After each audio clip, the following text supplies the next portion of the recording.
अब जो दास प्रसंग पर सुना रहा आपको कि उन सब ने सोचा कि भी हम अपने गुरु जी के पास चलें, क्योंकि श्री कृष्ण जी उनके धार्मिक गुरु थे और गीता का ज्ञान देते समय ये काल इनमें प्रवेश करके श्री कृष्ण जी में सारा ज्ञान कह गया और उनको लड़ा के मार दिया आपस में। जब तक महाभारत का सर्वनाश नहीं हो लिया तब तक श्री कृष्ण के शरीर में प्रवेश रहा। उसके निकलते श्री कृष्ण जी थे। महाभारत में एक प्रमाण आता है, गीता प्रेस गोरखपुर से प्रकाशित द्वितीय खंड महाभारत के अंदर, कि अर्जुन ने फिर बाद में जब श्री कृष्ण जी से कहा कि आप यहाँ से जाने वाले हो और हम विजयी हो चुके हैं, राज प्राप्त हो गया है, आप कुछ सत्संग करके जाना और उस सत्संग में वो ज्ञान सुनाना जो आपने महाभारत के समय गीता का ज्ञान दिया था। श्री कृष्ण जी कहते हैं कि अर्जुन तुम बड़ा श्रद्धाहीन है, बड़ा बुद्धिहीन है, तूने उस ज्ञान को याद क्यों नहीं रखा। अर्जुन कहता मैं भूल गया उस ज्ञान को, तूने उसको ज्ञान को याद क्यों नहीं रखा, तू बड़ा श्रद्धाहीन है, तू बड़ा बुद्धिहीन है, तेरी बुद्धि अच्छी नहीं है।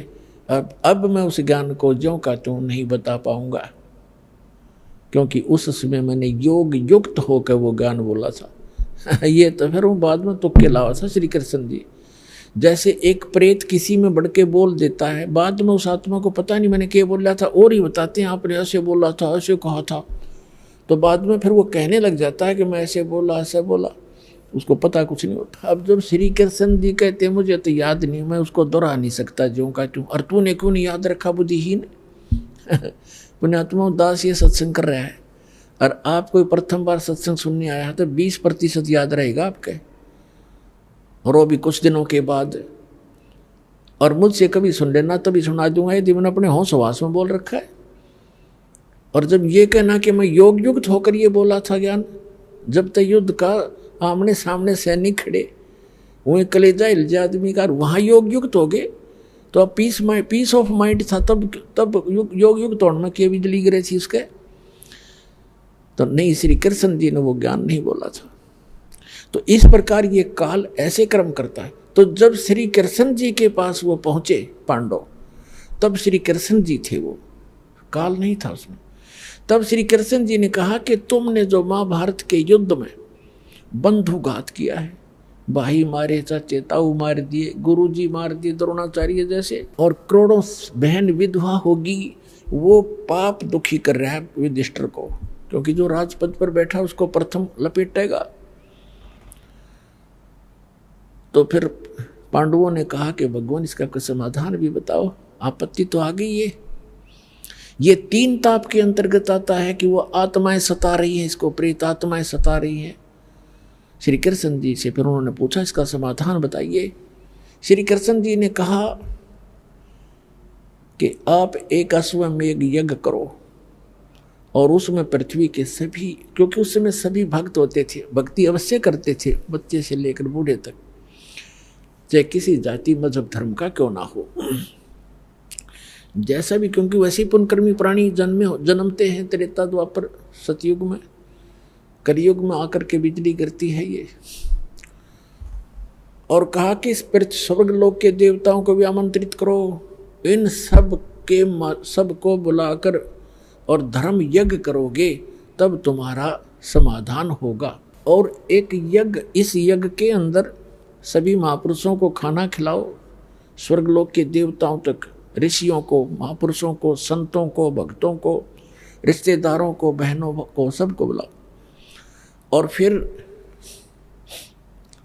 उसका एक लक्षण होगा यज्ञ सफलता का। यज्ञ की सफलता का एक चिन्ह बताया कि एक सुसज्जित स्टेज बना के, अलग से एक स्थान बना करके, एक मेज, और उसके ऊपर एक 5 मुख का शंख रखा जाएगा। और जब सभी भोजन कर लेंगे, अतिथि और संत महात्मा, साधु संत, देव ऋषि, उसके बाद यदि यज्ञ आपकी सफल होएगी तो वो शंख अपने आप आवाज करेगा बगैर मुख लगाए, और यदि शंख नहीं बजा तो समझ लेना आपकी यज्ञ संपूर्ण हुई नहीं, आपका दुख निवारण नहीं होगा।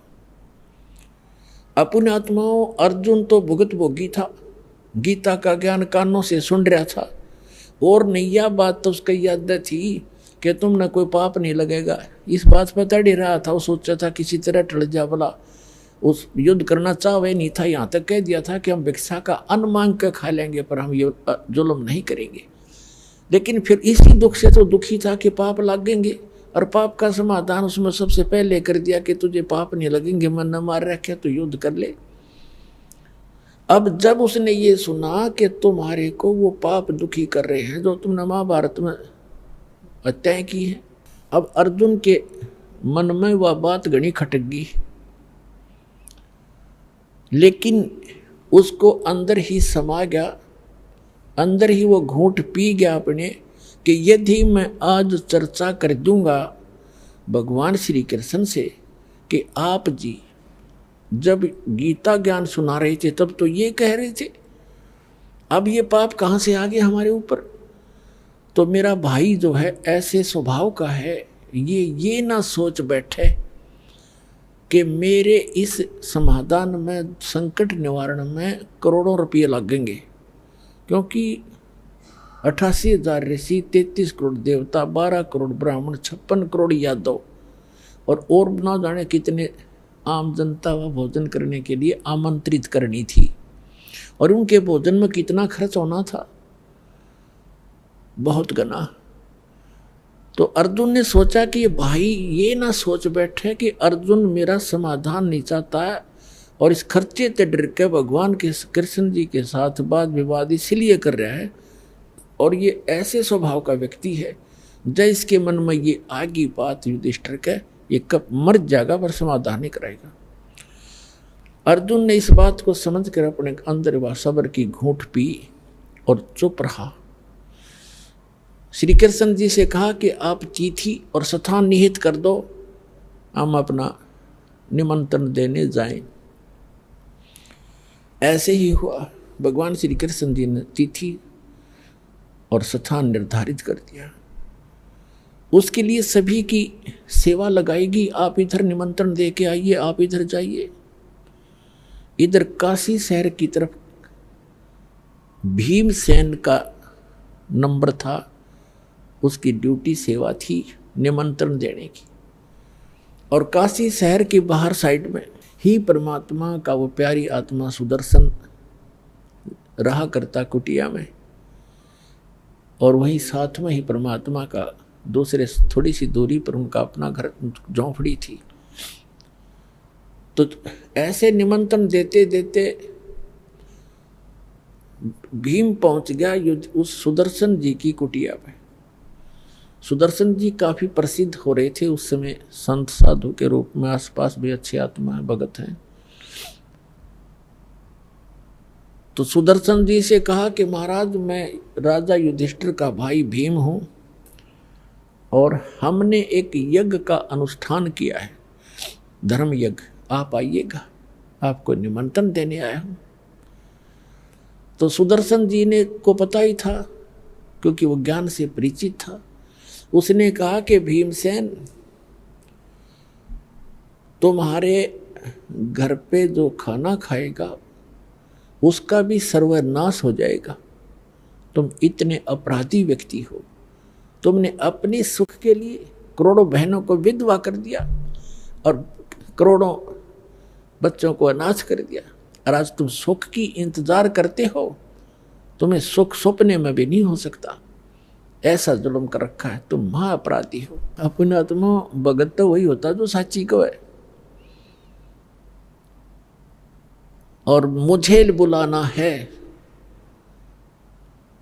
तो मुझे जो यज्ञ तुम करने जा रहे हो, ऐसी 100 यज्ञ कभी कर रखी हो, उन 100 यज्ञ का संकल्प मुझे दे दो, वो पुण्य दो मुझे, तब तुम्हारे घर जाकर मैं रोटी खा सकता हूं। इतना पाप लगा मुझे।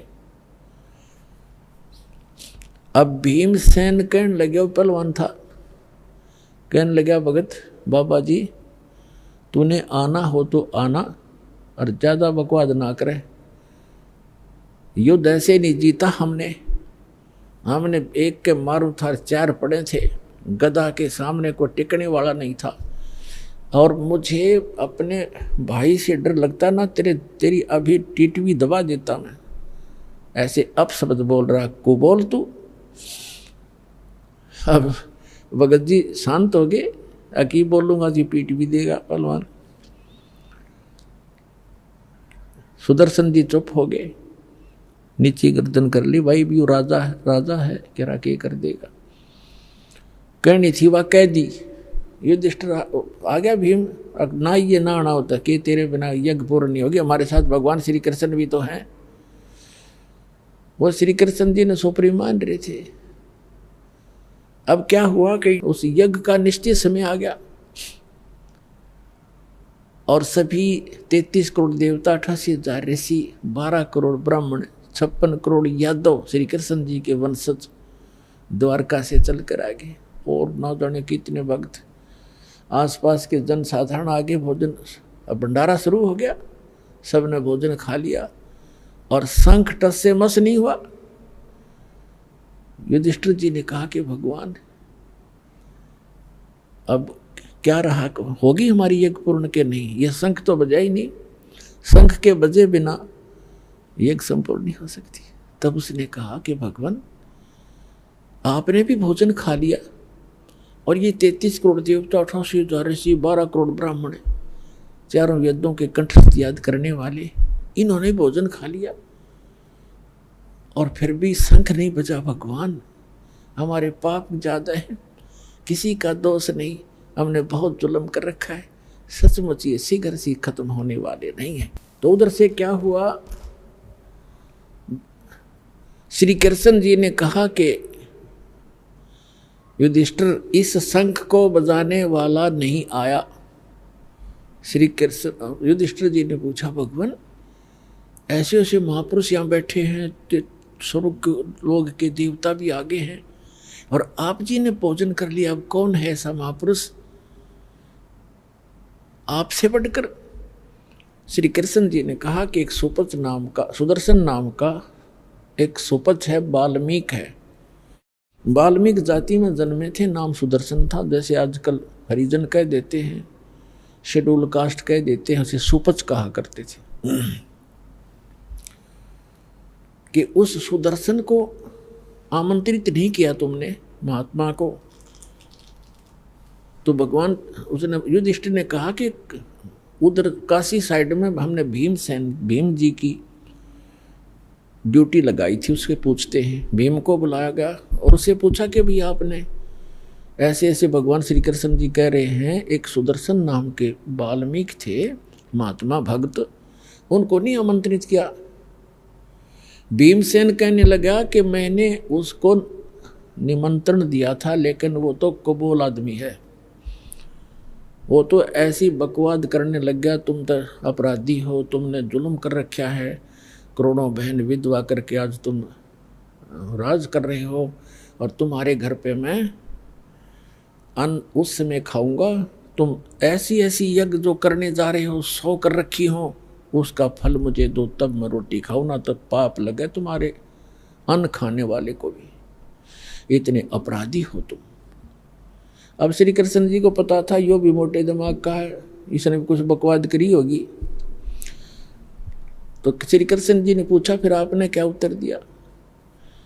कि मैंने उसे ये उत्तर दिया कि तूने आना हो तो आ, न तेरे आने से न आने से क्या मैं हमारा काम अड़ जाएगा, और मुझे आपसे और भगत हमारे भाई से डर लगता था ना उसको, मैंने कहा कि मैं उनसे ऐसे डरता हूँ ना तेरे को भी टीटवी दबा देता तेरी, मैंने ये कह दिया। कृष्ण जी ने कहा कि देखो भैया, संत साधु संतों के साथ बकवाद नहीं की जाती, उनको आपने तो और पाप इकट्ठा कर लिया, उनकी आत्मा दुखा के। वो ठीक कह रहे थे, उन्हें गलत क्या कहा?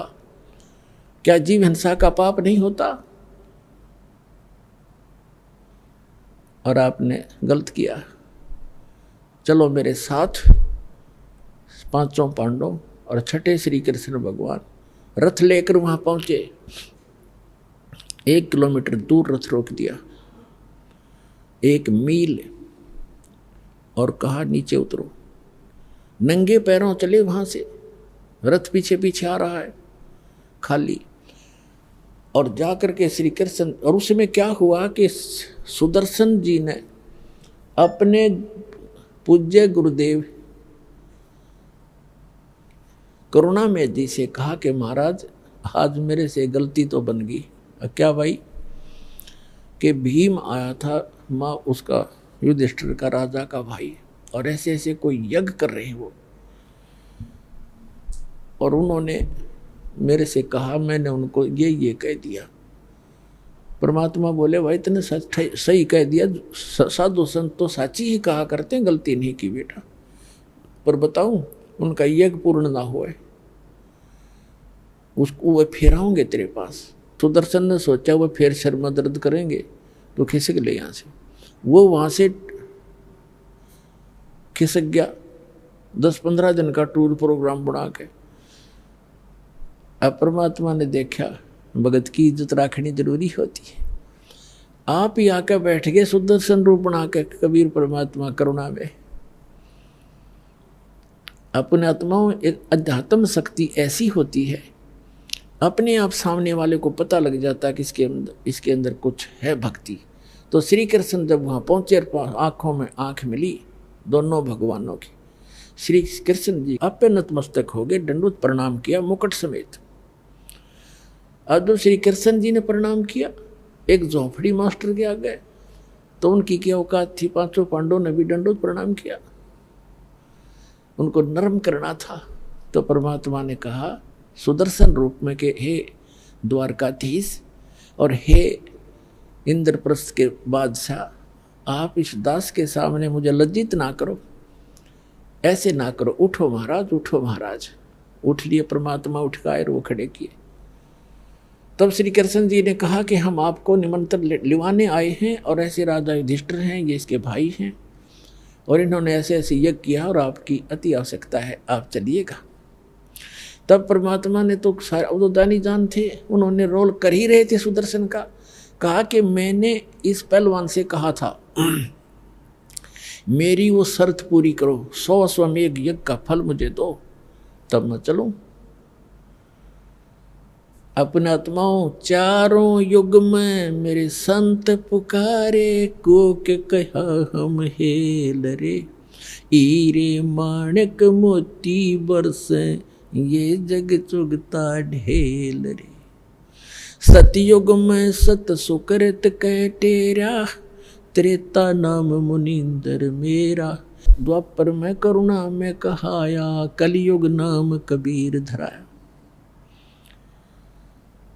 तो परमात्मा ने चारों युगों में ये वाणी बोली है जो भगवान लीला किया करता है, वेदों में भी प्रमाण है।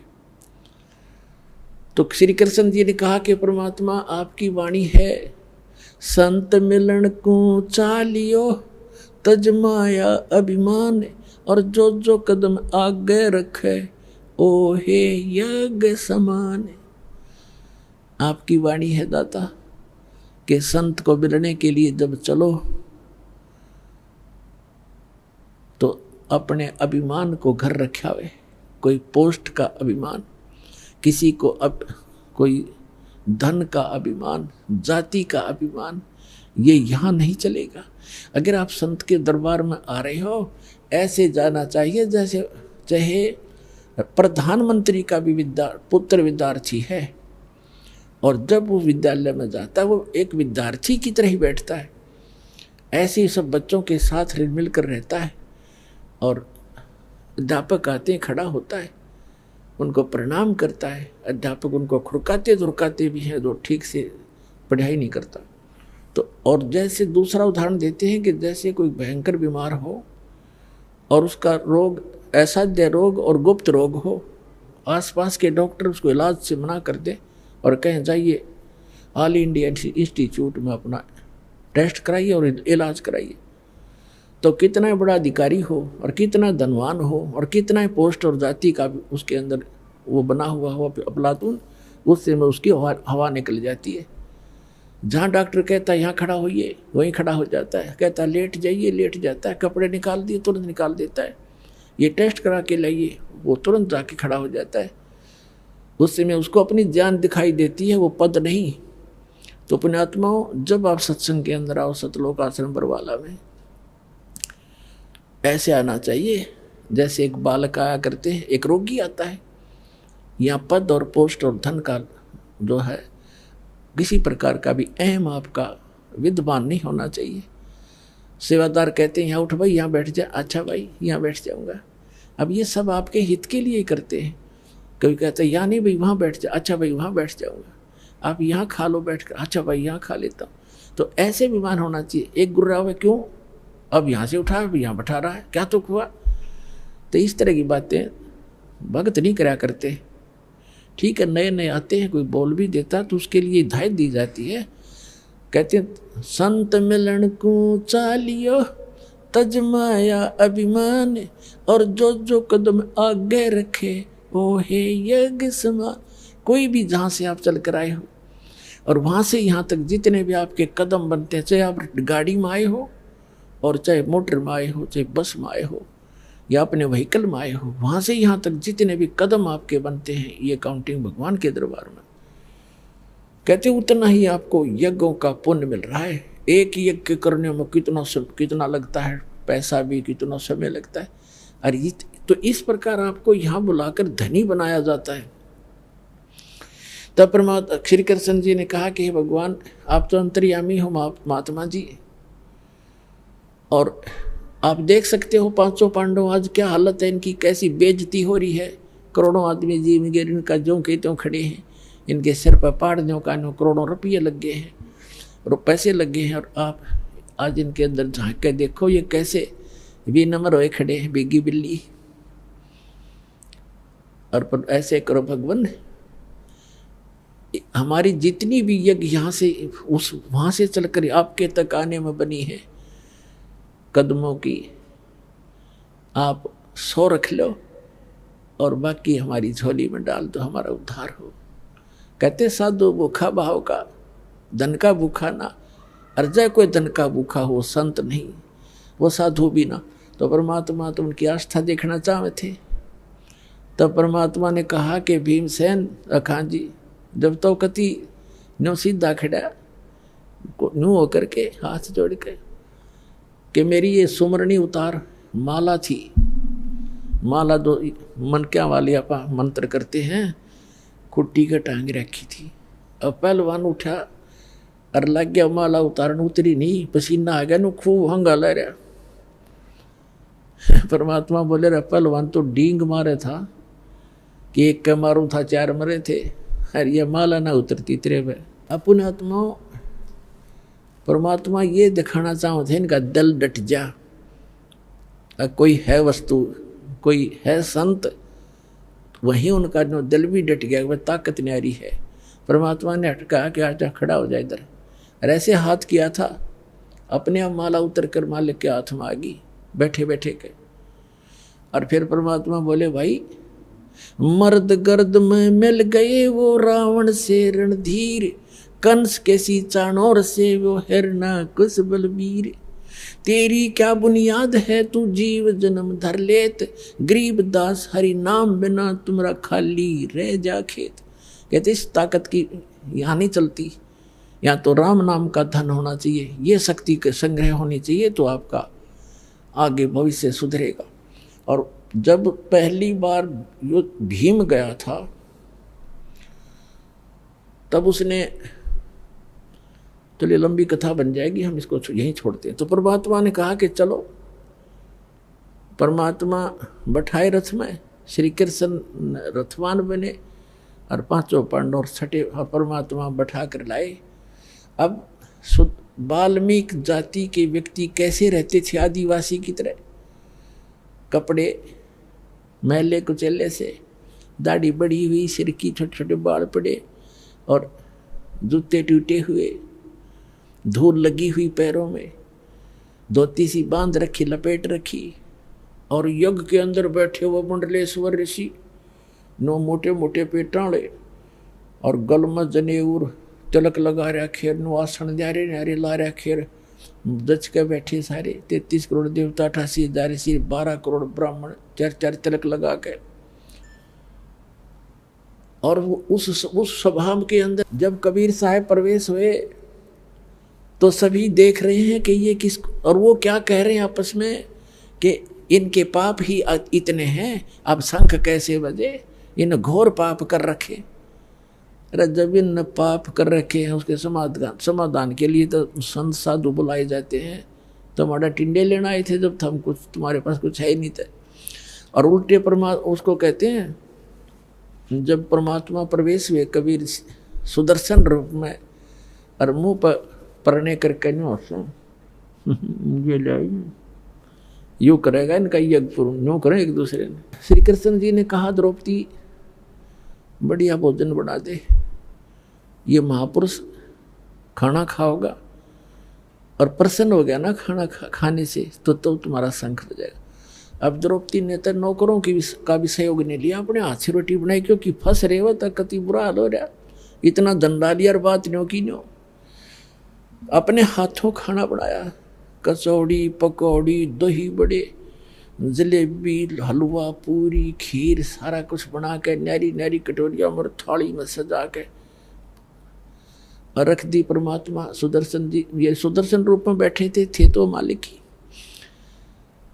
अब द्रौपदी ने न्यों सोचा था कि ऐसा बढ़िया भोजन बना दिया, यो घास फूस खाने वाला व्यक्ति जंगल में रहता है, आज खा के भोजन ने न्यारे न्यारे पकवान उंगली चाटता रह जाएगा, 100 जगह गुण गाओगा मेरे। अब भोजन खिला द्रौपदी ने। और प्रत्येक बहन का ये एक कुदरती स्वभाव होता है, कोई अतिथि आ जाता है उसके लिए विशेष भोजन बनाने में विशेष ध्यान रखती है कि कहीं ये बाहर जा कर के और मेरी बदनामी ना कर दे कि उसमें नमक ठीक नहीं था, मिर्च गड़ी थी या ठीक अच्छा नहीं लगा भोजन। इसलिए वो हर संभव कोशिश करती है कि खाने वाला मेरी प्रशंसा करे। द्रौपदी ने इसी उद्देश्य से भोजन रखा और परमात्मा ने, वो तो लीला करते हैं, उन्होंने क्या किया कि ये मन आज तय नारे नारे स्वाद कर लेगा और कल हमने तो फिर घास फूस खाना, ये तो फिर बिगड़ गया।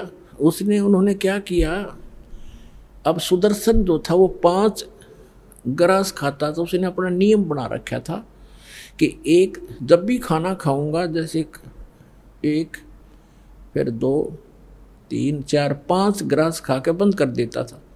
इतना अब अल्पाहार था, उसका संयम रखता था। तो परमात्मा ने ये भी दिखाना था कि मैं सुदर्शन ही हूँ।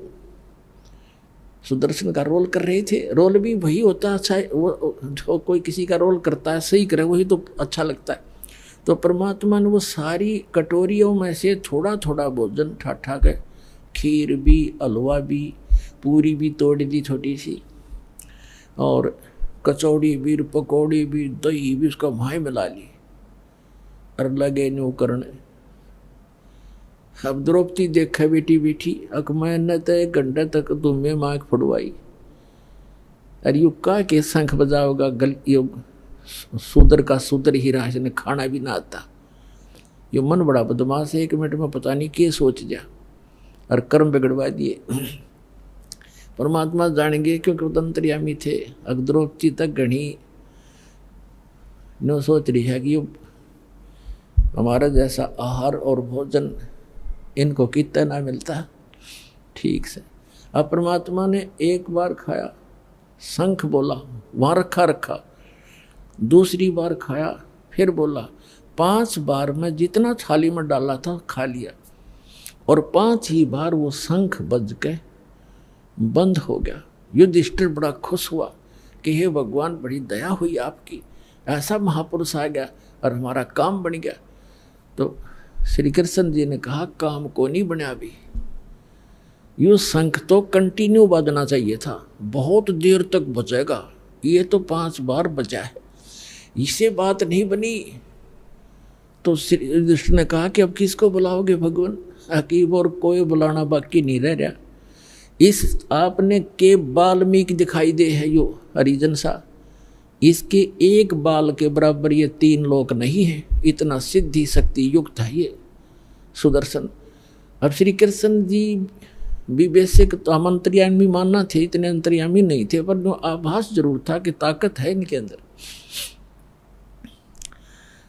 तब श्री कृष्ण जी ने कहा कि अपने घर में कमी है कोई, वो देखेंगे। द्रौपदी बुलाई और द्रौपदी से कहा कि बहन आप जी ने जब ये खाना खा रहे थे महात्मा, आपके मन में कोई दोष तो नहीं आया? सच्ची बताना अब, नहीं तो बात बिगड़ जाएगी। तो द्रौपदी ने सारी सच्ची बता दी कि महाराज मैंने 1 घंटे तक भोजन तैयार किया, न्यारे न्यारे आइटम बनाए, और मैंने ऐसे ऐसे सोचा था कि उंगली चाटता रह जाएगा महात्मा और बड़े गुण गाओगा मेरे। इन्होंने जब सारा इकट्ठा कर लिया तो मेरे मन में न्यू दोष आ गया कि यूँ शेडियल सा आदमी हैं, नहाना दौड़ना इसने, और ये इसने खाना भी ना आता है, किसके शंख बजाओगा?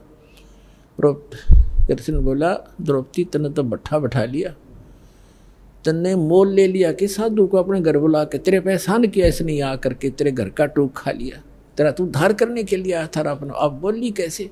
ये मन में सोच भी तेरे लिए पाप की भागी बन गई, एक और पाप लग गया तुझे। अब वह कांपेगी सारी कि साधु संतों के बारे में ऐसे नहीं बोला, सोचना भी ना चाहिए। कैसे खाओ, आपका फर्ज था रख दिया, कैसे खाओ ये? तो कहने लगी जी क्या करूं कि चरण धो के पी इस धूल समेत, जब तेरा कल्याण होगा।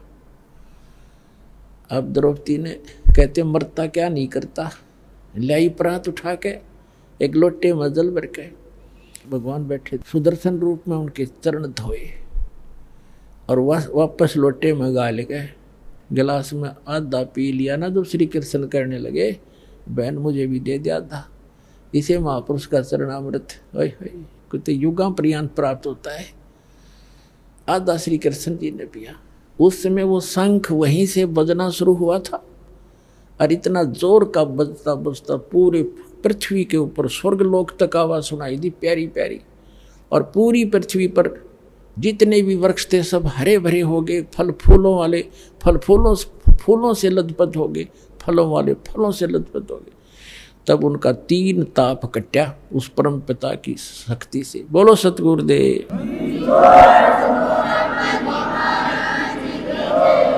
तुम कौन राम का जपते जापम, तात कटे ना तीनु तापम, समर्थ का सरनाग हो रंग होरी हो, कभू न हो एकाज राम रंग होरी हो। तो पुण्यात्माओं सौभाग्य आपका, आपको ये सुख तो यहाँ फ्री में मिल लेंगे, क्योंकि हम वो 5 यज्ञ कर रहे हैं जो युधिष्ठिर पांडवा ने एक का यज्ञ करी थी। आज आप देख रहे हो 5 दिन का समागम चल रहा है और कई हजारों की संख्या में पुण्यात्मा परमात्मा की प्यारी आत्मा आई हुई। ये सभी भक्त हैं, सभी परमात्मा का सुबह उठते हैं, शाम दिन रात चर्चा करते हैं, घर पे जाते हैं, वहाँ भी इतना कोर्स दे रखा है आपको भक्ति का, जैसे बालकों को सलेबस न्यारा होम टास्क अलग से, तो इतना कोर्स दे दिया, इस बिना आपका उद्धार नहीं हो सकता। कभी आरती कर रहे हो, कभी नित्यनेम कर रहे हो, कभी रमैनी कर रहे हो, कभी प्रथम मंत्र, कभी सेकंड मंत्र, फिर वाणी पढ़ रहे हो, कहीं सेवा कर रहे हो, दान कर रहे हो। तो ये जितने भी साधु संत यहाँ आ रहे हैं, और यहाँ आपका दिया हुआ जो साधला जो धन है वो आपको बहुत लाभ दे रहा है, करोड़ गुना आपको फल यहाँ देगा और मोक्ष प्राप्ति होगी। ये एकमात्र स्थान इस पृथ्वी पर यदि कोई शास्त्र अनुकूल साधना और मोक्ष मार्ग है, सतलोक आश्रम बरवाला जिला हिसार हरियाणा में, जो आपको प्राप्त हुआ, आपका सौभाग्य है। और भक्ति करते रहो। बोलो सतगुरुदेव।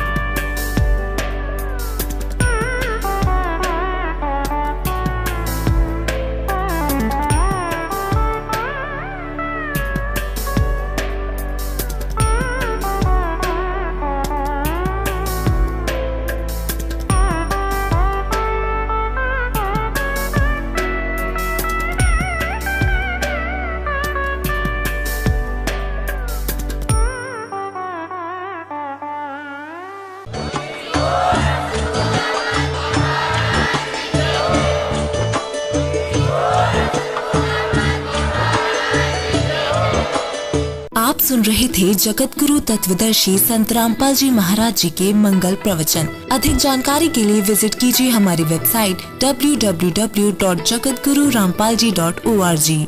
संत रामपाल जी महाराज जी के शुभ आशीर्वाद से पूरे विश्व भर में 500 से भी ज्यादा नाम दीक्षा केंद्र हैं, जिन पर संत रामपाल जी महाराज जी द्वारा ऑनलाइन निशुल्क नाम दीक्षा दी जा रही है। अपने नजदीकी नाम दीक्षा केंद्र का पता करने के लिए संपर्क करें 8222880541।